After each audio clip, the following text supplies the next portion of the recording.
let us start Gauss theorem.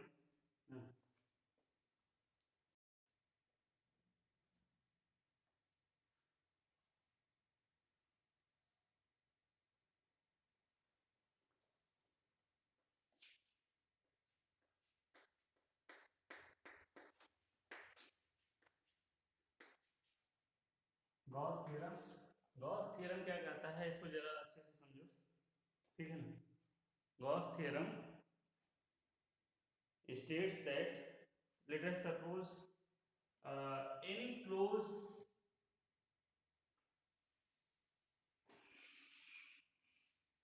let us say this is any closed surface, okay, this is any closed surface and there is different charge.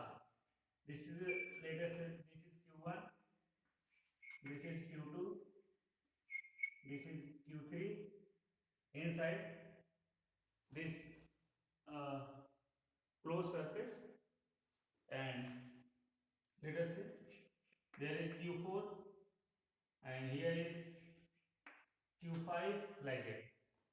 There are 5 charges, q1, q2, q3 lies inside the this curved surface, the closed surface, and q4 and q5 lie outside the this closed surface. Then what Gauss theorem states? It states that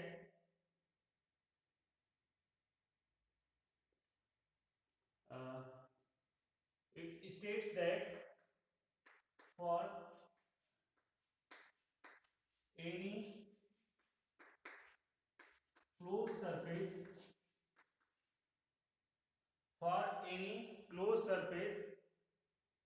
net for any closed surface, the net electric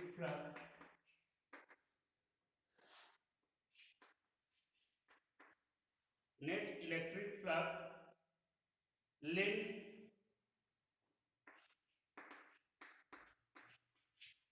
for any closed surface, net electric flux linked is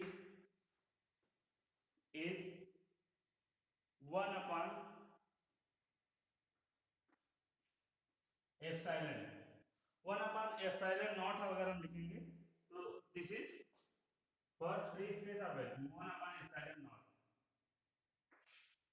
1 upon epsilon naught times of the 1 upon epsilon naught times of the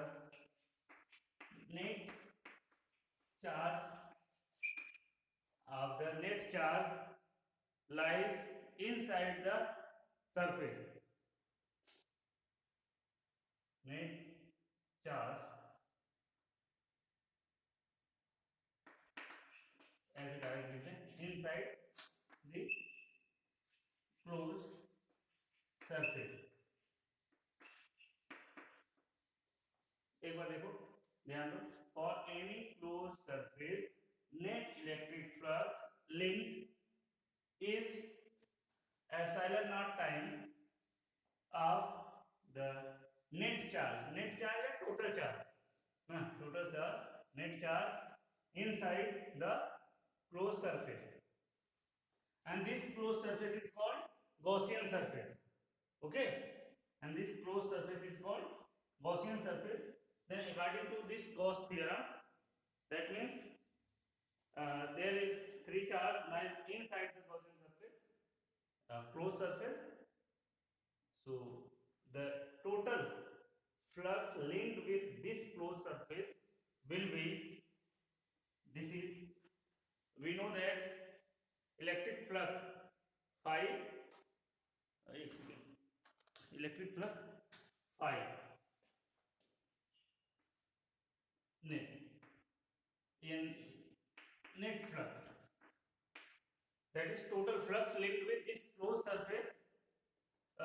It can also be written as, this is as we have discussed already, if this is not a regular surface, we put here, we take a small surface ds and integrate ds over whole surface, we will get the electric flux. E dot ds, yes, for this closed surface. This is a closed surface. It is also represented same way. This is electric flux. This is same. This is also electric flux linked with this surface. And according to Gauss theorem, what it will be? 1 upon epsilon naught times total charge lies inside the surface. That means 1 upon epsilon naught times total charge. If let us say this is a plus q, this is minus q2, this is plus q3, like that, and this is minus, this is plus. Let us say so 1 upon epsilon naught times we have written here q in, q in, ठीक है ना,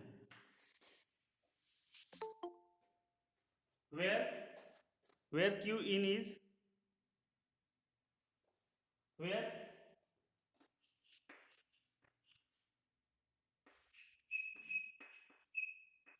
this q is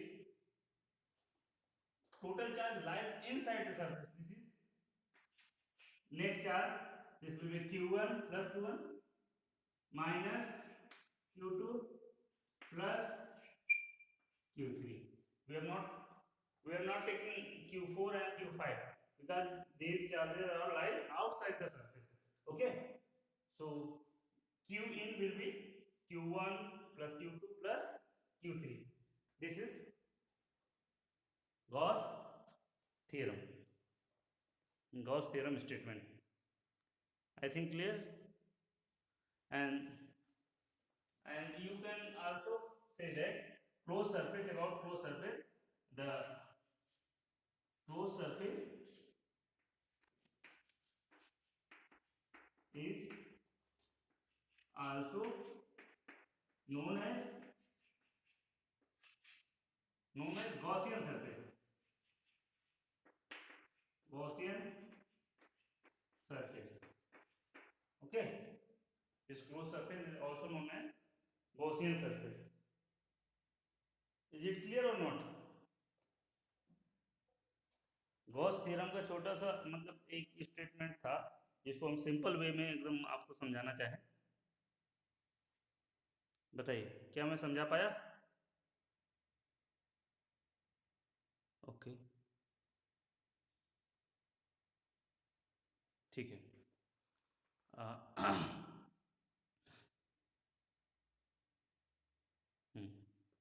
ये हो गया Gauss theorem. अब भाई देखो, अगर मैं पूछूं आपसे कि गॉसियन सरफेस कोई दिया हुआ है, उसके थ्रू अगर आपको निकालना है इलेक्ट्रिक फील्ड, ये देखिए, ये वाला एक्सप्रेशन आप यूज करेंगे. इक्वेशन गॉस थ्योरम जब आप अप्लाई करेंगे तो यहाँ ds की वैल्यू रखेंगे, q in दिया रहेगा, q in की वैल्यू रखेंगे, तो यहाँ से ds को इंटीग्रेट करके e की वैल्यू आप निकालेंगे ना. अब यहाँ पे गॉस थ्योरम का यूज जो है हम इसीलिए यूज करेंगे इसका, किसी भी चार्ज बॉडी का इलेक्ट्रिक फ्लक्स कैलकुलेट करने के लिए. ठीक है, ओके. अच्छा, जैसे अगर मैं एक एग्जांपल दूं आपको, find the flux link with the curve surface of the hemisphere. इधर दिखेगा क्या?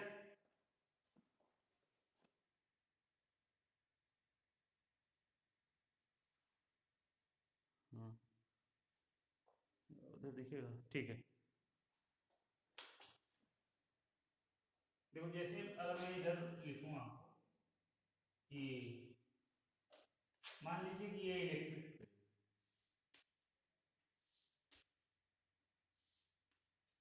Late us suppose this is uniform electric field.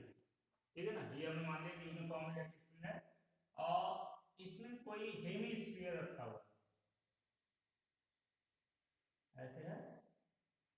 Sphere होता तो एकदम पूरा बनता, ये हम बता दिए हेमी स्फीयर, ऐसा कुछ है।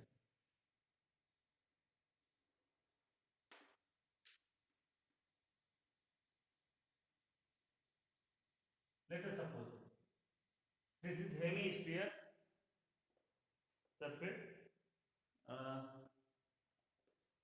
placed in electric field, external electric field E. This is electric field E. You have to find the flux linked with the curved surface of the hemisphere. ठीक है ना? You have to find the flux linked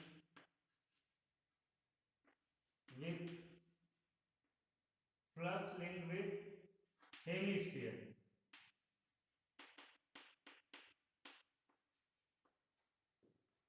Find the flux linked with hemisphere.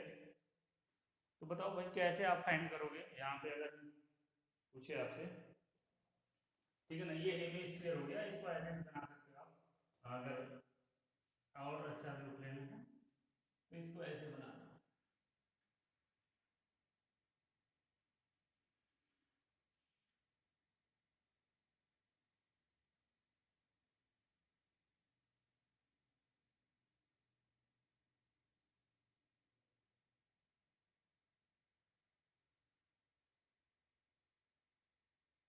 ठीक है, this is let us से this is hemisphere and having radius r. This is hemisphere having radius r. r इसका radius है, ठीक है ना, ये hemisphere का रेडियस r है। अब इसके थ्रू जो है आपको टोटल फ्लक्स लिंक कितना होगा वो आपको बताना है। तो अच्छा ये बताइए हमको, सबसे पहले यहाँ पे अगर गॉस लॉ अप्लाई करेंगे, देखिए ये तो मालूम है ना, फ्लक्स जो होगा ये लिखा जाता है ऐसे, और ये क्यू इन आपको मालूम करना है। You have to find the total charge inside this hemisphere. बताओ कितना होगा टोटल चार्ज, बताओ भाई। अब देखो इलेक्ट्रिक फील्ड लाइंस, ये समझो ध्यान से, जितनी इलेक्ट्रिक फील्ड लाइंस यहाँ एंटर कर रहे हैं उतने ही निकल जा रहे हैं ना। तो यहाँ पे भाई इसके अंदर जैसे जो हेमिस्फीयर दिख रहा है आपको, उसके अंदर जो है नेट चार्ज जो है वो क्या होगा, जितना प्लस होगा, मान लो कि हम प्लस मान लिए, प्लस चार्ज मतलब क्या, अवे आउटवर्ड, ठीक है, जितना लाइन आउटवर्ड गई वो प्लस हो गया, और नेगेटिव चार्ज मतलब क्या, जितना लाइन इनवर्ड आती है। तो अब देखिए इस वाले अगर हेमिस्फीयर में हम देखें तो जितनी लाइन इनवर्ड होंगी उतनी ही आउटवर्ड होंगी, तो मतलब जितना प्लस उतना माइनस, मतलब नेट चार्ज जो है इसमें, ये आपको मालूम हो गया कि इस केस में जो क्यू इन की वैल्यू जीरो होनी है, ये आप ध्यान रखें, क्यू इन की वैल्यू क्या होनी है, जीरो होनी है। जब क्यू इन जीरो होगा भाई तो ये close surface E dot D S जो होगा वो क्या होगा, जीरो होगा, होगा कि नहीं होगा। अब यहाँ पे दो सरफेस है, एक तो ये कर्व सरफेस है, और ये एक कैसा है, एक ऐसे नीचे होगा, एक ऐसे होगा, एक उसके ऊपर ऐसे बना हुआ है, ऐसे बना हुआ है ऐसे, और ये नीचे वाला ये है, नीचे वाला कैसा सरफेस होगा, फ्लैट मतलब प्लेन सरफेस होगा एक, और एक कैसा होगा, कर्व सरफेस होगा।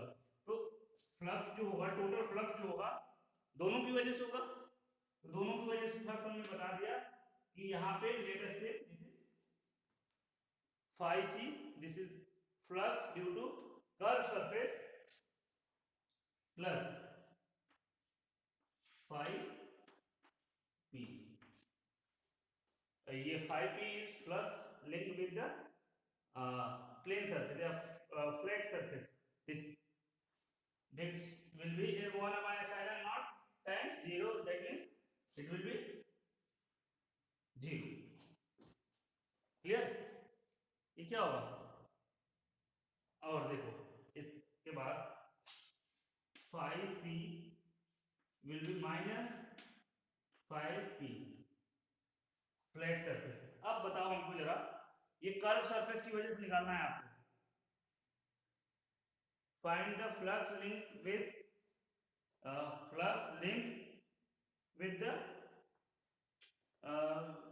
फ्लक्स लिंक, यहाँ दिखेगा क्या?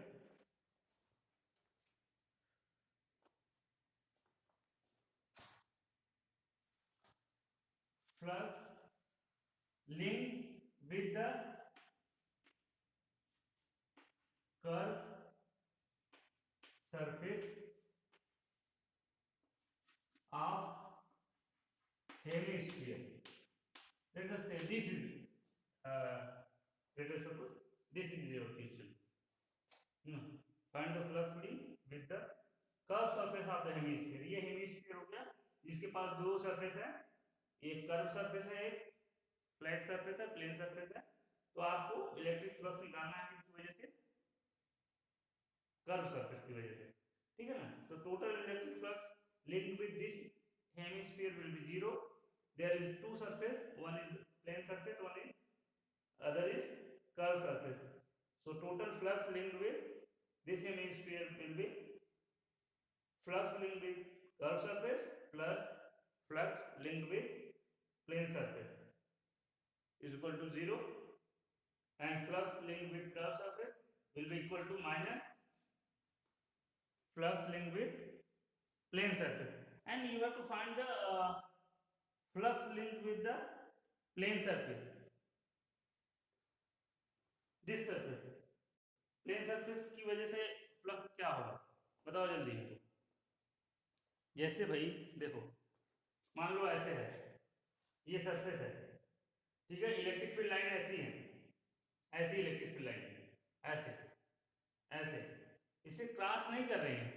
जैसा कि हमने बताया था इलेक्ट्रिक फील्ड, इलेक्ट्रिक फ्लक्स के बारे में। इलेक्ट्रिक फ्लक्स क्या होता था, अगर ये कोई सरफेस है तो नॉर्मली जितना भी इलेक्ट्रिक फील्ड लाइन इसको क्रॉस करेंगी, नॉर्मली किसी सरफेस के इलेक्ट्रिक फील्ड लाइन जितनी पास करेंगे वही उसका फ्लक्स होगा, उसको क्रॉस करेंगे तो। लेकिन इस केस में देखिए, ये फ्लैट सरफेस है ना, ऐसे ऐसे है, और इलेक्ट्रिक फील्ड लाइन भी ऐसी ही है, ऐसे जा रही है, ऐसे जा रही है इलेक्ट्रिक फील्ड लाइन। तो कोई इलेक्ट्रिक फील्ड लाइन इसको क्रॉस करेगी क्या? नॉर्मली क्रॉस करेगी नहीं, तो इस पे टेंजेंट हो सकती है, ऐसे जा सकती है, ऐसे जा सकती है, ऐसे जा सकती है, मतलब इसको ऐसे इलेक्ट्रिक फील्ड लाइन कोई नहीं है। ये सरफेस ऐसे है, तो अगर इलेक्ट्रिक फील्ड लाइन ऐसे जाती तो इससे, इस प्लेन सरफेस से फ्लक्स बनता, लेकिन यहाँ पे इससे कोई भी इलेक्ट्रिक फील्ड लाइन जो है पास नहीं कर रही है प्लेन सरफेस से। तो प्लेन सरफेस से जो है इलेक्ट्रिक फ्लक्स क्या होगा? 0। जब प्लेन सरफेस से इलेक्ट्रिक फ्लक्स 0 हो जाएगा तो इसकी वैल्यू यहाँ पे रखेंगे, तो कर्व सरफेस की वजह से भी, कर्व सरफेस की वजह से भी आपका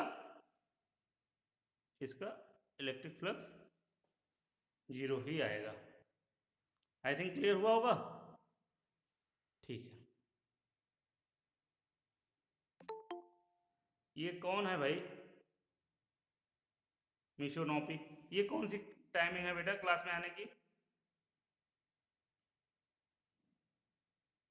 मतलब किसी भी टाइम जब मोबाइल दिखा तुमको बस इंटर कर गए। टाइमिंग शेड्यूल भेज दिया गया है, मैंने वैसे भी टाइम दे दिया आपको 10 मिनट ना, तो उसमें आ जाएंगे तो सही रहेगा। अच्छा, अगर मान लो ये वाला, हाँ अच्छा, ये अभी जो आपने देखा, ठीक है, मान लो कि ये इलेक्ट्रिक फील्ड लाइन की डायरेक्शन को अगर हम चेंज कर रहे हैं, इसको इरेज करें, ठीक है,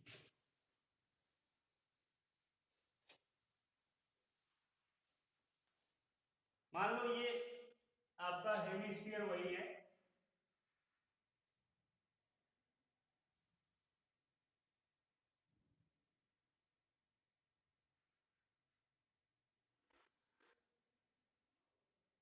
let us suppose this is your hemisphere and electric field lines are like this way.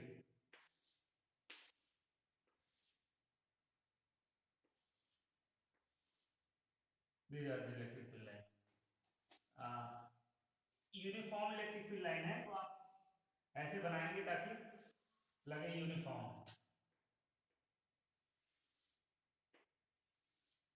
ठीक है,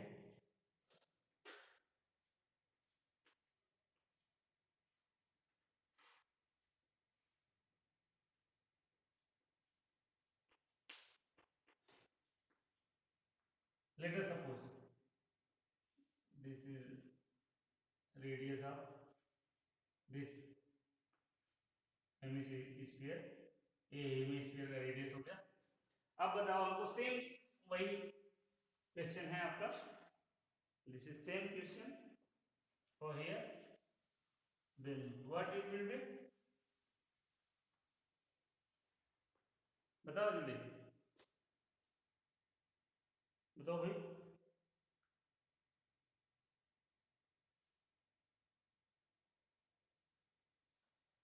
अच्छा ये बताओ हमको कि यहाँ तक तो ये सेम होगा, क्यू इन जीरो होगा, क्योंकि जितनी लाइंस इससे इंटर कर रही हैं उतना ही लाइंस जो है निकल रही है, मतलब जितना इनवर्ड उतना ही आउटवर्ड। तो इस केस में भी हम लेंगे क्यू इन की वैल्यू क्या,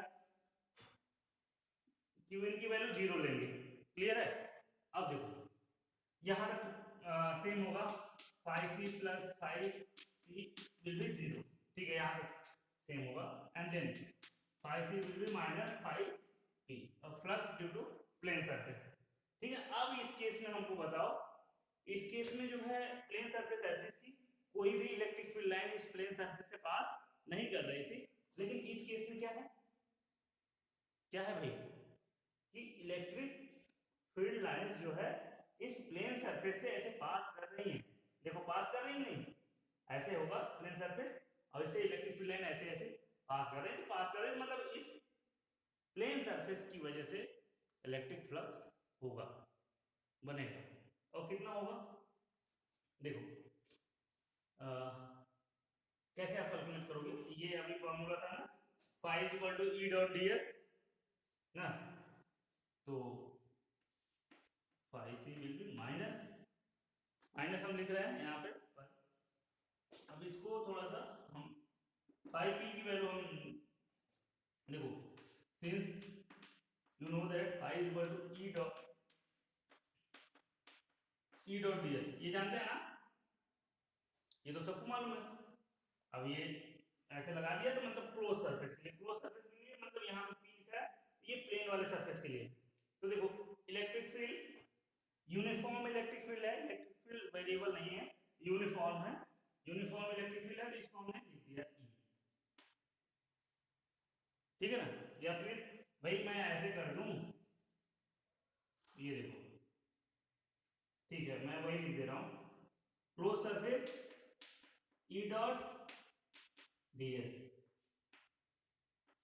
ठीक है, छोड़ो इसको, देखो ये आया क्लियर नहीं, और ये सरफेस किसका है, प्लेन सरफेस का सरफेस एरिया, डीएस सफिक्स में पी, या फिर डीएस जो है,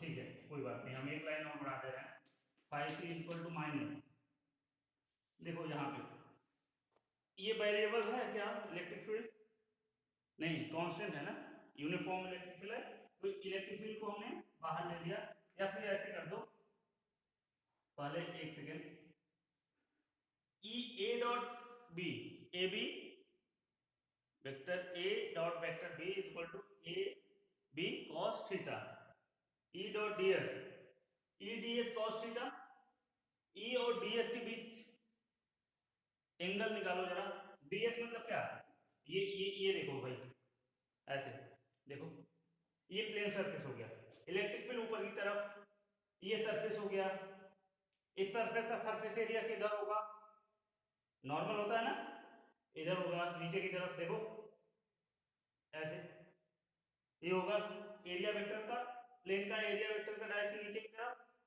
और इलेक्ट्रिक फील्ड किधर, ऊपर की तरफ, तो इन दोनों के बीच का एंगल कितना, 180, तो इसको हम लिखते हैं क्या, ई डी एस कॉस 180, नहीं समझ में आया, ई और डी एस के बीच, ई ऊपर डी एस नीचे, ई और डी एस के बीच का एंगल 180 cos 180 की वैल्यू क्या होती है, -1 होती है, ये माइनस आएगा, इसको प्लस बनाएगा। ठीक है, ठीक है ना, ये माइनस आएगा, इसको प्लस बनाएगा, तो ये माइनस हम लिखना बंद कर दे रहे हैं यहाँ पे। अब ये आ गया ई बाहर आ गया भाई, ई बाहर आ गया, इंटीग्रेशन ऑफ डीएस, ये क्लोज इंटीग्रेशन है डीएस का। अब देखो यहां पे अगर मैं लिखूं, देखो हियर क्लोज इंटीग्रेशन डीएस क्या है ये भाई, टोटल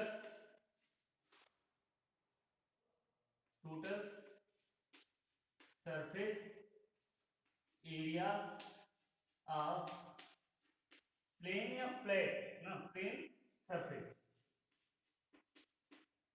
ये टोटल सरफेस एरिया होगा इसका, प्लेन सरफेस का। ये देखो एक्चुअली में क्या होगा, एक सर्कल टाइप का होगा, होगा कि नहीं भाई, डिश वही तो होगा ये, और इसका एरिया आप जानते हैं क्या होता है, अगर इसका रेडियस r है तो इसकी वैल्यू क्या होगी,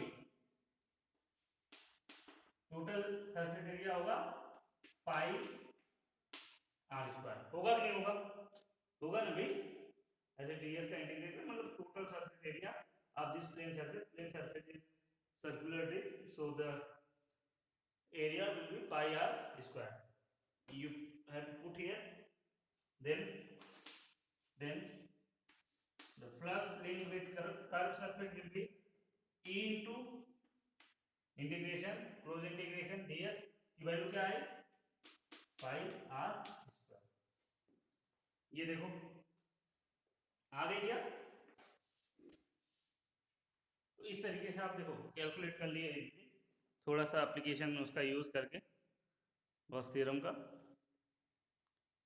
तो ये दोनों केस आप ध्यान रखेंगे कब जो है इलेक्ट्रिक फ्लक्स होगा और कब इलेक्ट्रिक फ्लक्स नहीं होगा। ठीक है, कुछ क्लियर हुआ इलेक्ट्रिक फ्लक्स के बारे में, ठीक है।